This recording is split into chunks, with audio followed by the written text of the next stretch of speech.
to see my name in lights. I am invincible, unbreakable, unstoppable, unshakable. They knock me down, I get up again. I am the champion. You're gonna know my name. You can't hurt me now. I can't feel the pain. I was made for this. I was born to win. I am the champion.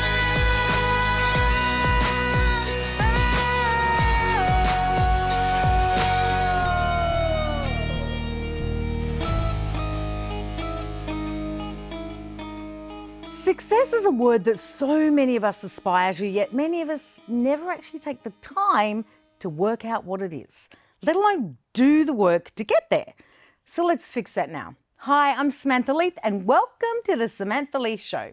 This month is all about creating that roadmap that you need and getting the tools required for success. Will it be easy? No. Will it be worth it? Hell to the yes. Hello, Denise. Welcome to the Samantha Leith Show. Oh my God, I just found myself here. Fancy that. You just stumbled on out of bed, tumbled into the kitchen, and 9 to 5 you're working with me? Yes. Yeah, why not? Thanks for having me here. I love getting dressed up with you. It's super fun. Well, I like any excuse to dress up. I know you do. Any excuse at all. I have to admit, confession, I didn't get my nails done and I feel really bad about it because you are a celebrity and you always have perfect nails and I felt really bad about it, but Do you want to know? What it is.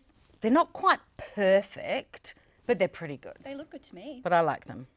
But they're if I go too long, do you know what the tragedy thing with long nails is? Is I put holes in my stockings. true. They're like permanent fishnets, holes all up and down the sides. Now, I want to ask you, because June is all about success for me, and I want to ask you, as you've gone on your journey through Money Bootcamp, has your vision of, or your definition of success changed, or is it still what it was way back yonder, when you did the raw food bride diet? Wow. So I might have we've- got the name wrong. Yeah. So we've known each other for probably about 10 years, and that's when I started my course called Money Bootcamp. And I had no idea at the time that it was going to be a 10-year program. Like, it's literally a 10-year anniversary at the moment. I have always been driven, first of all, by a desire for freedom for myself. And I think it's okay to have selfish dreams for your business because it has to suit you first before it suits everyone else, because otherwise you'll quit.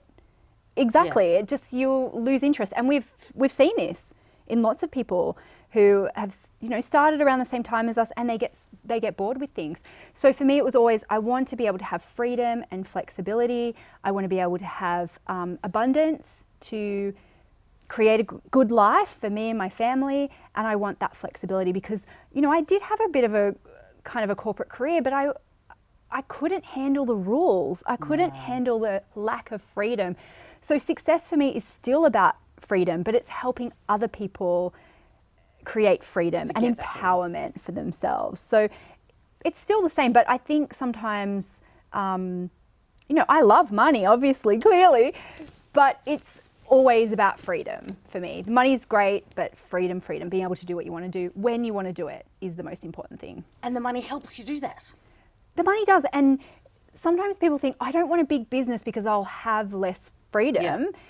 But the money creates structures for even more freedom. Unless you've created a business that's like a job, which, let's face it, so many people do. I myself have done that over the time. Me too.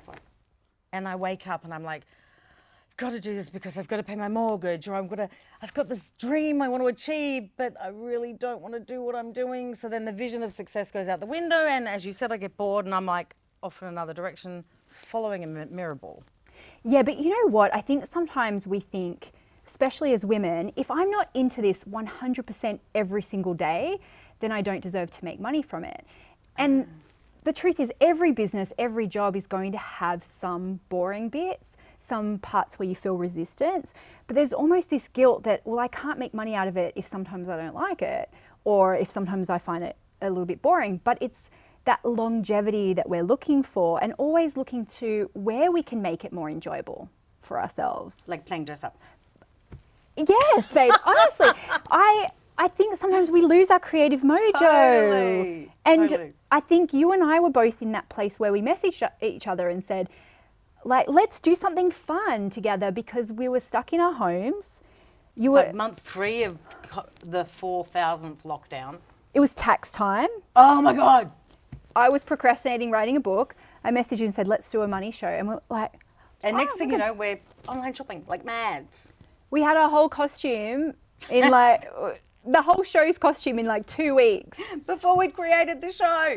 But we will. We will. Well, this, We promise. This is it. We've started. we've started. It's like losing our virginity Exactly. Again. Exactly. with a friend. Yes, exactly. Exactly. But I think that thing of success though is it does grow and change over time. And you have to be okay with that, you know, your business has to grow with you. It's okay to renegotiate things. It's okay to change things up. And you're always looking for less friction, more joy and pleasure. I think one of the things for me was honesty about success rather than thinking, oh, that's what someone else said would be amazing as success. So I must want that because they look really happy. Like I did honestly one day have a vision board. Oh, this is tragic. With a photo that I'd really badly done before Canva.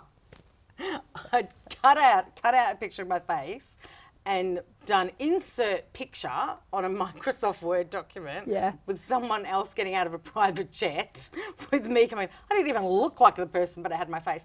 I don't want a private jet. But I thought, oh my God, they look happy. That's what I should want. Thing. Well, I remember about 10 years ago, Googling wealthy woman. Yep. And it was all private jets and it was all models, all wearing, you know, like bodycon dresses and very high heels on private jets. And there was no nuance to what that would look like. But then if you Google like wealthy men or rich men, they look all different. You're right. Yeah. Rich women have to be perfect. Well, yes. Isn't that shite? That's crap. I'm And- not perfect. You're not perfect. Sorry. No. Sorry, you're not Oh perfect. well, I'm a Virgo. I am kind of perfect. And we're seeing Mary Poppins tonight, practically perfect in every way. Exactly. No, but there. I think so many people think success has to look one Yeah. way for us to be deserving of putting ourselves out there, deserving of the money. And men just don't think that same way. No. Men can be old and young and wealthy. They can wear fancy suits or hoodies and be wealthy. They can be short, tall, thin, fat. They're allowed to be a lot of different things. They usually have to be white. Yes, You know, but I think we just think, oh, it has to look a certain way. And for me, it wasn't even a young model. I actually thought of it as being an older woman wearing all white at the country club. Wow. Yeah. And I cannot picture you wearing all white at a country club. Sorry. Maybe when I'm older. Polo. You on a horse doing polo. Yes. Pretty woman moment. Yes. Well, this is cool too because I've actually been called new money before. Ah. New money. And they meant it as an insult, new money. And I just thought, but I am new money and I'm okay with that because new money now can look like anybody. Anything. And Yes. I hear you saying that and I'm like, what a compliment. Yeah. Because you've created something. I'm like, yeah, that would be cool to be called new money. Fresh. New start. Okay, one more question. Yes. Success question. And I haven't asked you this, but I'm going to ask you, so I'm going to put you on the spot. I think to be successful, people need a theme song that they can like put on, motivate them, get their mojo going. In any of those moments where you're finding a bit kind of like, oh, do I really need to do this today? Is there a song that makes you go, yep, I got it? Don't stop me now. I'm having such a good time. Yay! I'm having a I ball. love it. Yeah, totally. That's been my theme song for a long time. Actually, when I was growing up and I was a dancer, my dance school did a dance to it. And we did it as a cabaret one. And so my dance teacher was really ahead of her time. You know, I grew up on the Central Coast, not a particularly wealthy kind of area, not a particularly fabulous area in a lot of ways. And so she put us in these sequin outfits and these big feather headdresses. And we were at the local Eisteddfod in Wyong Eisteddfod. And literally the audience was like, oh, because it was so fabulous. new. And it was to Don't Stop Me Now. And then when I met my husband, the non-profit that we're involved in, their theme song was Don't Stop Me Now. perfect. And so that has driven me because, you know, there's been times I've thought, oh, I'm too young, or I'm too old, or I'm too tired, or whatever. And I just think, yeah, you can't stop me. You literally can't stop anybody. You know, we live in a time where we have the tools, the technology to support our creative dreams. How To do freaking cool. anything, like anything. With a phone. Oh my God, I need the new one. I need a new phone. But it's amazing. And so I just think nobody can stop us. And so that song drives me a lot. Love it. I change my song every year. Maybe Oh, I what should is stick it? to one. What is it at the moment? At the moment, it's The Champion. Yep, I really, really, really like it. And I have it as my ringtone on my phone. And then if people hang out with me a lot, they're like, okay, we're over the song, Sam. Or you need to put it on Do Not Disturb so people don't call you. Because we hear the song all the time. But I hope it kind of like seeps into their brain. And then they take the mojo too. Love it. Yep. Thank you. Thank you. Thank you so much for watching this week's episode of The Samantha Leith Show. Don't forget to subscribe so you don't miss any episodes. Grab the worksheets and let a friend who you know is wanting something more know about this video. It may be the thing they need right now to help them be extraordinary.